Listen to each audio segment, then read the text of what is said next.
Which Bruins players are leading their teams to victory at the 2014 Winter Olympics? Plus, what challenges do the Bruins face as they prepare for a rigorous schedule once the Olympic break is over? Welcome to Bruins Daily TV. Erika Leigh here at Studio 73 at Suffolk University, flying solo without Tim Rosenthal, who's off today. The Olympics are beginning to come to a close, and where hockey is concerned, the competition is just getting better. Tuukka Rask's team Finland managing to edge Russia on Wednesday with a 3-1 upset, knocking them out completely. Meanwhile, Zdeno Chara's Slovakia has also been eliminated by Sweden in a 5-0 shutout, and at Showtime, Team USA defeated the Czech Republic 5-2, with Canada about to face off with Latvia. Winners of those two games will face off with Sweden and Finland in the semifinals on Friday. Main story for Finland in the matchup against Russia was Bruins netminder Tuukka Rask, who made 37 saves in the game. Meanwhile, Beast forward Louis Eriksson making a huge impact in Sweden's dominant game over Slovakia, tallying both a goal as well as an assist. While Chara had a disappointing show in the Winter Olympics, David Krejci, along with former Bruin Jaromir Jagr, tried to lead the Czech Republic to victory over Team USA, and Patrice Bergeron will attempt to take Team Canada all the way with a win over Latvia. Be sure to follow Bruins Daily on Twitter at Bruins Daily, as well as on Facebook at facebook.com/Bruins Daily for all the latest on the 2014 Winter Olympics in Sochi. Let's change gears a little here and discuss something Tim and I touched on during the last episode of BDTV. The Bruins have got a rigorous schedule ahead for the end of February heading into March, but we're absolutely on fire heading into the Olympic break. While some of the black and gold took off for Sochi, many took mini vacations, while others decided to stay in Boston and wait out the break. Heading into that break, Bruins forward and NHL vet Jarome Iginla was named the NHL's third star of the week back on February 9th. Iginla's got a 4-game point streak during which he notched 2 goals and 5 assists for a total of 7 points with a +5 rating.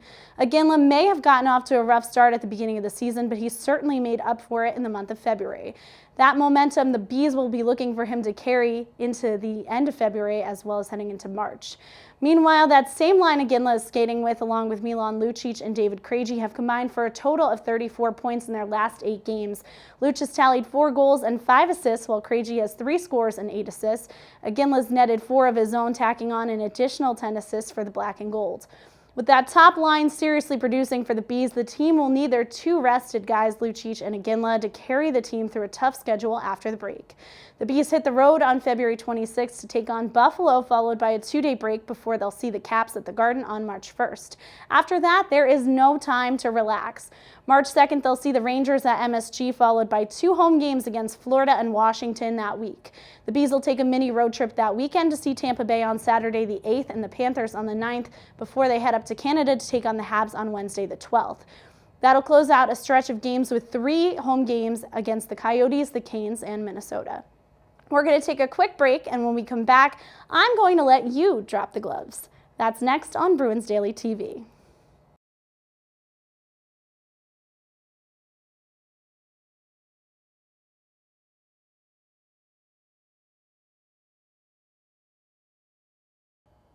We're back on Bruins Daily TV. Erika Leigh here at Studio 73, and it's time to drop the gloves.